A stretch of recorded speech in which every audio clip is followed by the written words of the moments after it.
It was a cold Tuesday morning in London, and the streets near Buckingham Palace were already filled with tourists from every corner of the world. People held their cameras up high, waiting to catch a glimpse of the famous Royal Guards, who stood like statues in their tall black fur hats and bright red uniforms. Among the crowd that day was a family from a small town in northern England.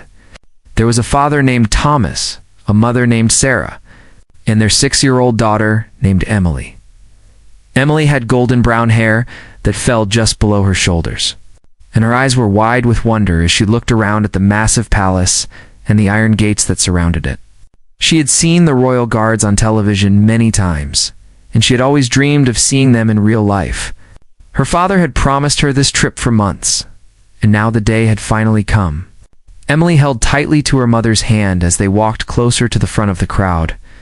She was wearing a small blue coat and a pair of boots that were slightly too big for her feet, but she didn't care. All she cared about was getting close enough to see the guards. Thomas lifted Emily onto his shoulders so she could get a better view.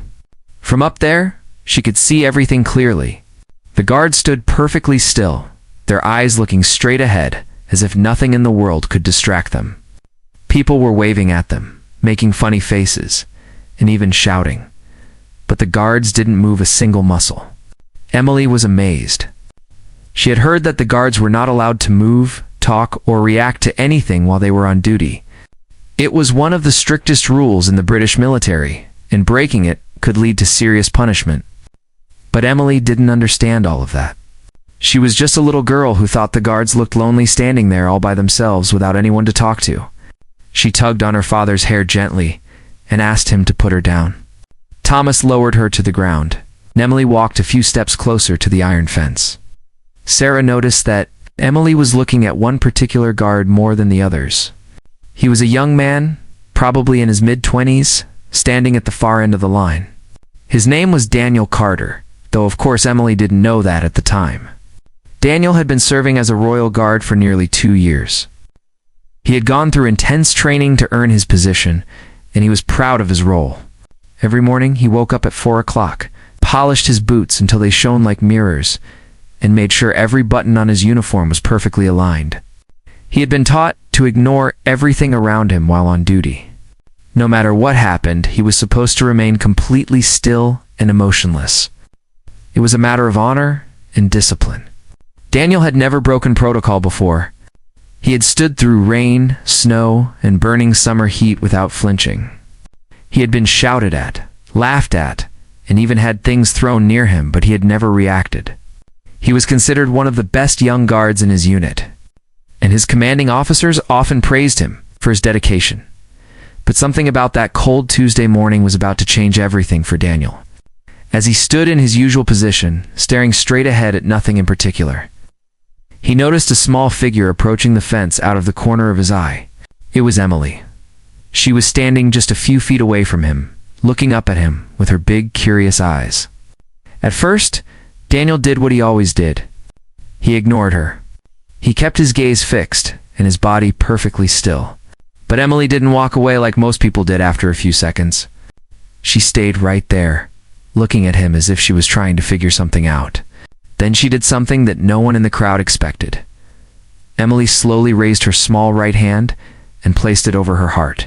She held it there for a moment, and then she gave Daniel a very slow, very serious salute. It wasn't the kind of salute that soldiers give each other. It was the kind of salute that a child gives when they want to show respect, but don't quite know the proper way to do it. Her fingers were slightly bent, and her elbow was at the wrong angle. But there was something about it that was so pure and genuine that it caught Daniel completely off guard.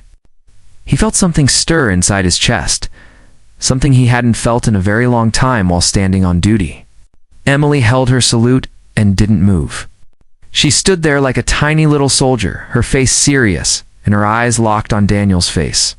The crowd around her had gone quiet. People had noticed what the little girl was doing, and they were watching to see what would happen next. Cameras started clicking. A few people began recording videos on their phones. Sarah and Thomas were standing a few steps behind Emily, watching with a mixture of surprise and pride.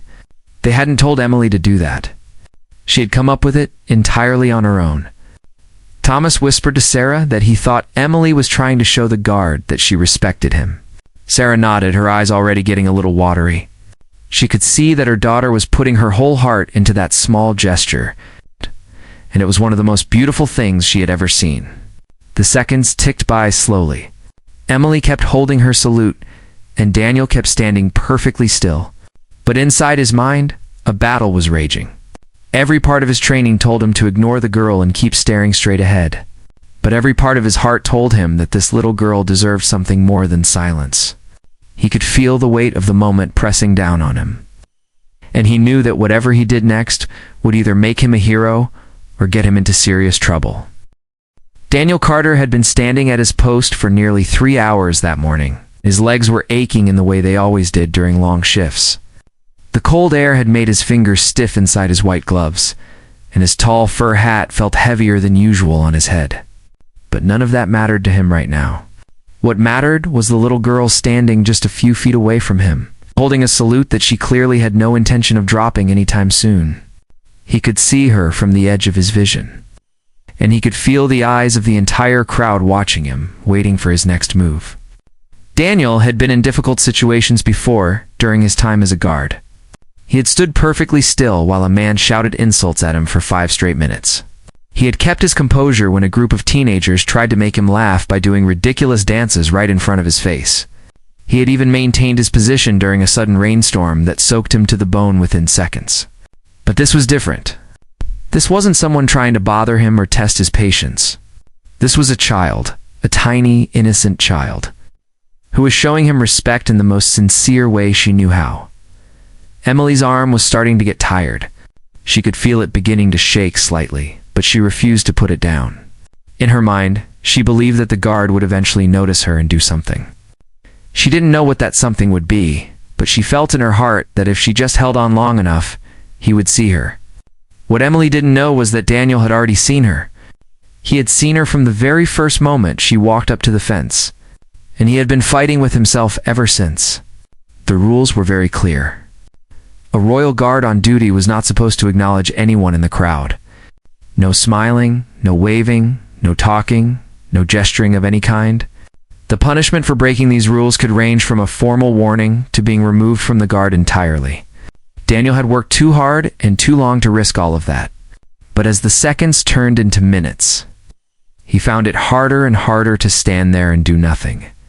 Meanwhile, the crowd had grown significantly. Word had spread among the nearby tourists that something interesting was happening at the gates. People were rushing over to see what was going on. Dozens of phones were now pointed at Emily and Daniel, recording every moment. Some people in the crowd were whispering to each other, wondering if the guard would react. Others were shaking their heads, saying that the guards never break their stance for anyone.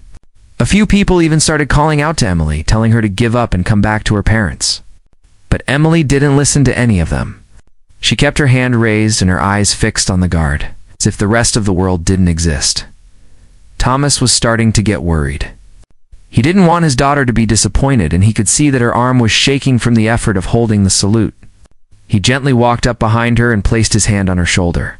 He leaned down and whispered softly into her ear, telling her that it was okay, that the guard had seen her and that she could put her hand down now. But Emily shook her head firmly and whispered back that she wanted to wait just a little longer. Thomas looked at Sarah, who gave him a small nod, and he stepped back to give Emily her space. He respected his daughter's determination, even if he was worried about how this would end inside Daniel's mind. Memories were flooding in like a river breaking through a dam. He thought about his own daughter, a 3-year-old girl named Lily, who he hadn't seen in over 2 weeks because of his demanding schedule. He thought about how Lily would sometimes stand at the front door of their small apartment, waiting for him to come home, and how her face would light up the moment she saw him walk through the door. He thought about how she would run to him and throw her tiny arms around his legs, and how in those moments, nothing else in the world mattered. Looking at Emily standing there with her wobbly salute and her serious little face, Daniel saw something that reminded him of his own daughter. He saw innocence. He saw love. And he saw a kind of bravery that most adults could only dream of having. The crowd was getting restless. Some people were starting to leave, assuming that nothing was going to happen. the ones who stayed were rewarded with something that none of them would ever forget. After what felt like an eternity, Daniel Carter did something that he had never done before in his entire career as a Royal Guard. He moved. It started with a very small, almost invisible shift in his posture. His shoulders straightened just a tiny bit more than they already were, and his chin lifted slightly higher. Then, with a movement so precise and so deliberate that it looked like it had been rehearsed 1,000 times, Daniel brought his right hand up to the brim of his fur hat and gave Emily a perfect military salute. The crowd erupted.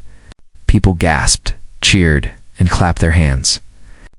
Cameras flashed from every direction, and the sound of excited chatter filled the air. Emily's face broke into the biggest smile anyone had ever seen. Her eyes sparkled with pure joy, and she finally lowered her tired arm, knowing that the guard had seen her and had answered her call. But the story didn't end there. Not even close. Because what happened in the next few seconds changed everything once again. After completing his salute, Daniel did something even more unexpected. He took one step forward, then another, and then another, until he was standing right at the iron fence. Directly in front of Emily, the crowd went absolutely silent. Nobody could believe what they were seeing. A Royal Guard had not only broken his stance, but he was now walking toward a member of the public. This was completely unheard of. It was the kind of thing that could end a career in an instant. But Daniel didn't seem to care. He looked down at Emily through the bars of the fence, and for the first time in hours, his face softened. The hard, emotionless expression that he wore like a mask every single day melted away, and in its place was the face of a young father who missed his daughter and who had just been reminded of what truly mattered in life. The moment Daniel Carter stepped forward and stood at the iron fence in front of Emily, the entire atmosphere around Buckingham Palace shifted in a way that no one could have predicted. The usual noise of tourists chatting, children running around, and cameras clicking was replaced by a deep, almost sacred silence. It was as if the whole world had paused to watch what was unfolding between a tall Royal Guard in his red uniform and a tiny girl in a blue coat. Emily stood frozen for a moment, her smile still wide on her face, but her eyes showing a hint of surprise. She had hoped the guard would notice her, but she had never imagined he would actually walk toward her. She looked up at him through the iron bars, and Daniel looked down at her. For a few seconds, neither of them said anything. Then Daniel did something that made Sarah burst into tears right there in the middle of the crowd. He slowly removed his white glove from his right hand, reached through the bars of the fence, and gently placed his bare hand on top of Emily's head. It was the softest, most careful touch, as if he was afraid she might break. Emily didn't flinch. She didn't pull away.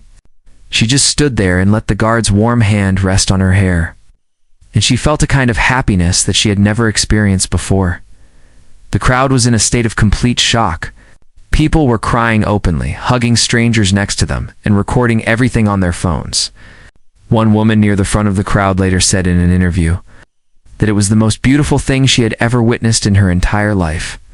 Another man, a retired military officer from the United States, said that he had seen countless acts of discipline and bravery in his career, but nothing had ever moved him as much as watching that young guard break every rule in the book for a little girl.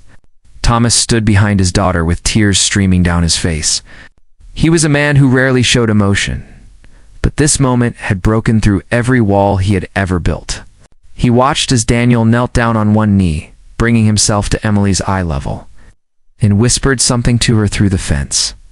Nobody in the crowd could hear what he said, but Emily nodded her head slowly and then whispered something back to him. Whatever words passed between them in those few seconds remained a secret between the two of them for a long time. What the crowd didn't know at that moment was that Daniel's actions were being watched by more than just tourists and their cameras. His commanding officer, a stern and experienced soldier named Colonel Richard Hayes, was standing inside the palace grounds, watching everything unfold through a window on the second floor. Colonel Hayes had served in the British military for over 30 years, and he had seen his fair share of guards making mistakes. But this was different. This wasn't a mistake caused by carelessness or lack of discipline. This was something else entirely, and Colonel Hayes knew it the moment he saw Daniel kneel down in front of the little girl. He picked up his phone and made a call to the duty sergeant, informing him of the situation and asking him to handle it quietly once Daniel's shift was over. He didn't sound angry on the phone. If anything, his voice carried a tone that the duty sergeant had never heard from him before. It was something close to admiration. Back at the fence, Daniel stood up and returned to his full height. He looked at Emily one last time, gave her a small nod, and then turned around and walked back to his position. He put his glove back on, straightened his uniform, and resumed his stance as if nothing had happened. But everything had happened. The crowd knew it, Emily knew it, and Daniel knew it. The world would never look at that particular guard post the same way again. Emily ran back to her parents and jumped into her father's arms. She was laughing and crying at the same time. And she kept saying that the guard had talked to her, that he had actually talked to her. Thomas held her tight and told her that she was the bravest girl in the whole world. Sarah wrapped her arms around both of them, and the three of them stood there in a group hug while the crowd around them slowly began to disperse. But the story was far from over. Within hours of the incident, videos of Emily's salute and Daniel's response began appearing on social media. The first video was posted by a college student from Canada who had been standing near the front of the crowd. She uploaded it to her social media account with a simple caption that described the beauty of what she had seen. Within 30 minutes, the video had been shared over 10,000 times. Within 2 hours, it had reached 500,000 views. By the end of the day, it was everywhere. News channels picked it up, websites wrote articles about it, and people all over the world were talking about the little girl and the Royal Guard. The video showed everything in perfect detail. It showed Emily walking up to the fence, raising her small hand in a salute, and holding it there while the crowd watched. It showed the moment Daniel returned the salute, and it captured the gasps and cheers of the people around them. And it showed the incredible moment when Daniel walked to the fence, removed his glove, and placed his hand on Emily's head. That single image, a screenshot from the video showing Daniel's hand on Emily's golden brown hair, became the most shared photograph on the internet that week. People called it a picture of pure humanity, a reminder that behind every uniform and every set of rules, there was a real person with a real heart. The media attention was overwhelming. Reporters from major news networks started trying to find out who the little girl and the guard were. It didn't take long. By the next morning, Emily's name and photograph were on the front page of several British newspapers. Thomas and Sarah were flooded with phone calls from journalists wanting interviews, television producers wanting to book them on shows, and even a few book publishers wanting to tell their story. The family was completely unprepared for the level of attention they were receiving.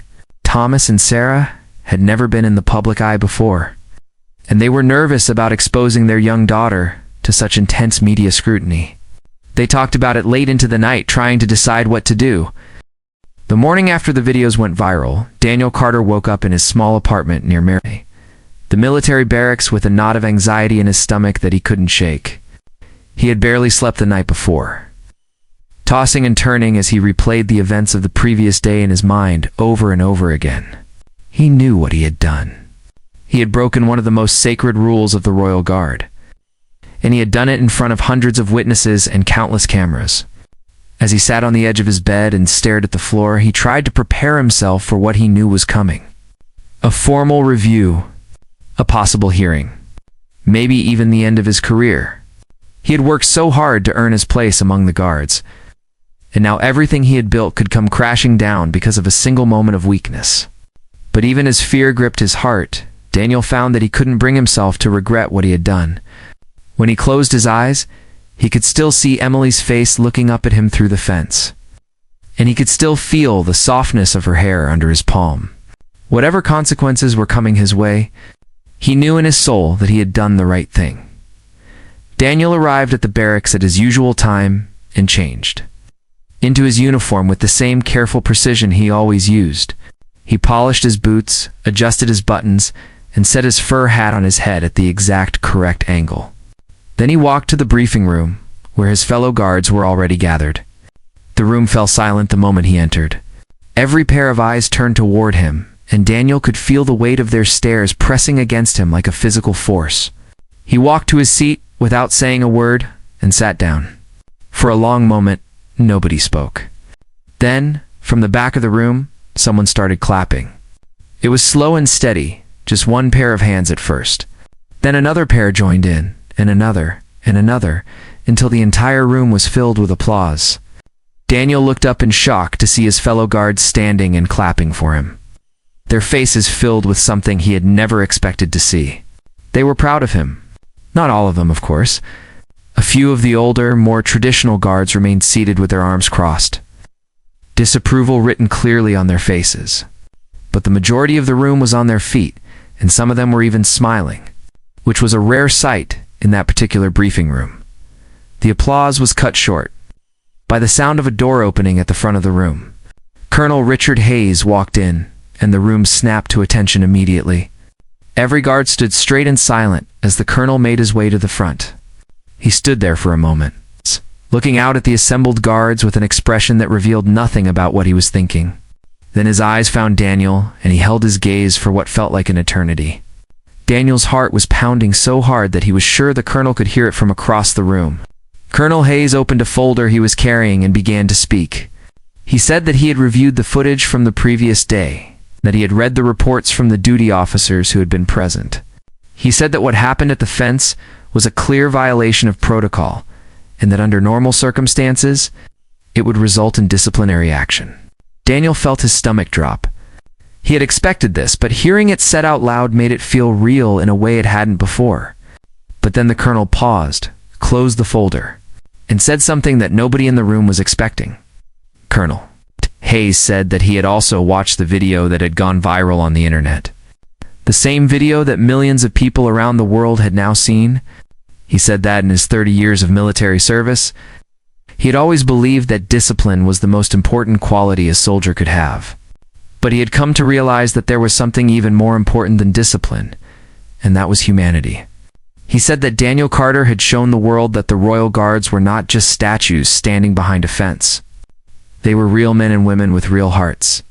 And sometimes, showing that heart was more important than following every rule to the letter. The room was completely silent as the colonel finished speaking. Then he looked directly at Daniel and said that there would be no disciplinary action taken against him. Instead, he was being recognized for his conduct and would receive a commendation for bringing positive attention to the regiment. Daniel couldn't believe what he was hearing. He had walked into that room expecting to be punished, possibly even discharged, and instead he was being praised. The news of the colonel's decision spread quickly through the military and then out into the public. When the media reported that Daniel had been commended rather than punished, the reaction was overwhelmingly positive. People praised the colonel for his wisdom and compassion, and they praised Daniel for his courage. But the person who received the most praise was Emily. The little girl from a small town in northern Newton, England, had captured the hearts of millions of people without even trying. Her simple act of raising her hand in a salute had sparked a conversation about kindness, respect, and what it means to be truly brave. Schools across the country began using her story as an example in their lessons about empathy and courage. Parents told their children about the girl who stood at the fence and refused to give up until the guard noticed her. And children everywhere started imitating her salute, raising their small hands to their foreheads and holding them there, serious expressions on their faces. Thomas and Sarah eventually agreed to do a few interviews. Though they were careful to protect Emily's privacy as much as possible, in one interview with a morning television show, Thomas said that Emily had always been a special child, one who felt things more deeply than most people and who had a natural instinct for kindness that couldn't be taught. Sarah added that Emily had been talking about the guards for weeks before the trip, and that she had told her parents she wanted to show the guard that someone cared about him. When the interviewer asked Emily why she had decided to salute the guard, her answer was so simple and so powerful that it left the entire studio in tears. She said that the guard looked like he needed a friend, and that a salute was the best way she knew to say hello to a soldier. 6 months had passed since that cold Tuesday morning at Buckingham Palace, and the world had moved on to new stories and new headlines. But for Daniel Carter and Emily's family, the effects of that day continued to ripple through their lives in ways they never could have imagined. Daniel had become something of a celebrity within the military. Younger soldiers looked up to him, and senior officers respected him for the way he had handled the aftermath of the incident with grace and humility. He had been invited to speak at several military events about the balance between discipline and compassion, and his talks were always well received. But the thing that mattered most to Daniel was not the attention or the recognition. It was the change that had happened inside him. Before that day at the fence, Daniel had been so focused on being the perfect soldier that he had forgotten how to be a person. He had been working such long hours and spending so much time away from home that his relationship with his wife, Elena, had started to suffer. He barely saw his daughter Lily, and when he did, he was often too tired to play with her or read her a bedtime story. But after his encounter with Emily, something shifted deep within him. He started making more time for his family. He requested a schedule change that gave him more evenings at home. And he began spending those evenings doing the things that mattered most.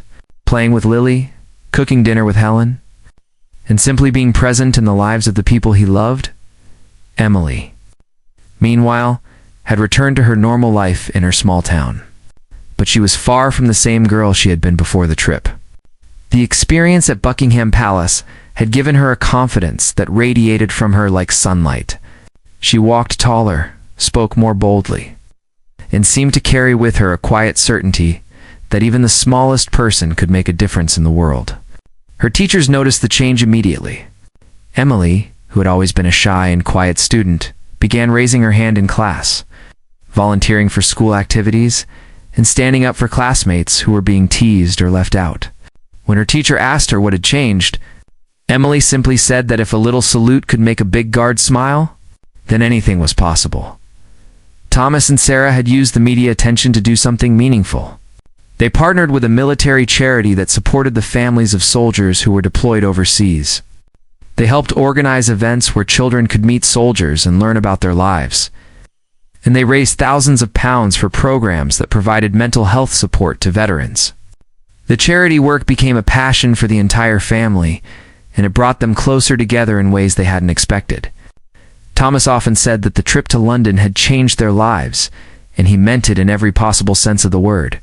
What had started as a simple family outing to see the palace had turned into a movement, a reminder to the world that kindness was not a weakness, but a superpower. The connection between Daniel and Emily didn't fade with time. 3 months after the incident, Daniel sent a letter to Emily through the military's public affairs office. In the letter, he thanked her for what she had done that day at the fence. He told her that her salute had reminded him of why he had joined the military in the first place. Not to stand like a statue and follow orders without thinking, but to serve and protect people, especially the young and the innocent. He told her about his daughter Lily, and about how seeing Emily had made him want to be a better father. And he told her that he would never forget the little girl who stood at the fence and refused to give up. Emily wrote back to him with a letter that was full of misspelled words and colorful drawings of guards in red uniforms. She told him that he was her hero, and that she wanted to be a soldier when she grew up, so she could stand at the palace and make people smile, just like he had made her smile. Daniel kept that letter in his locker at the barracks, and he read it every time he felt tired or discouraged. The story of Emily and Daniel eventually inspired a documentary, filmmaker named James McAllister, to create a short film about the incident. James spent weeks interviewing everyone involved, from Thomas and Sarah to Colonel Hayes to the tourists who had been in the crowd that day. The film was called The Salute, and it premiered at a small film festival in London. Before being picked up by a major streaming platform, the film showed the entire story from beginning to end, including footage from multiple angles that the public had never seen before. It showed Emily's face as she walked toward the fence, full of determination and hope. It showed Daniel's internal struggle, recreated through interviews and narration, as he fought between his training and his heart.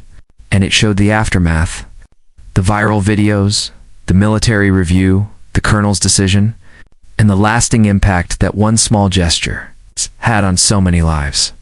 The documentary ended with a scene that was filmed specially for the project. It showed Daniel and Emily meeting again, this time inside the palace grounds, with special permission from the military. Emily was now 7 years old, a little taller, and a little more confident. But still the same bright-eyed girl who had captured the world's heart. Daniel was out of uniform, wearing regular clothes for the first time in any public appearance. When Emily saw him, she ran toward him and threw her arms around his waist. Daniel knelt down and hugged her back, and for the second time in their shared story, the tough Royal Guard let his emotions show in front of cameras. He held Emily tight, and when he finally let go, he looked at her and said something that the microphones just barely picked up. He said she had changed his life, and he thanked her for being brave enough to stand at that fence when everyone else would have walked away. Emily smiled her biggest smile and told him that she would always salute him, no matter where he was. And then, standing there in the courtyard of Buckingham Palace, with the cameras rolling and the world watching, they both raised their hands and saluted each other one more time. It was a moment of pure connection between two people who had been brought together by chance, but who would be linked forever by a bond that no protocol, no rule, and no amount of time could ever break.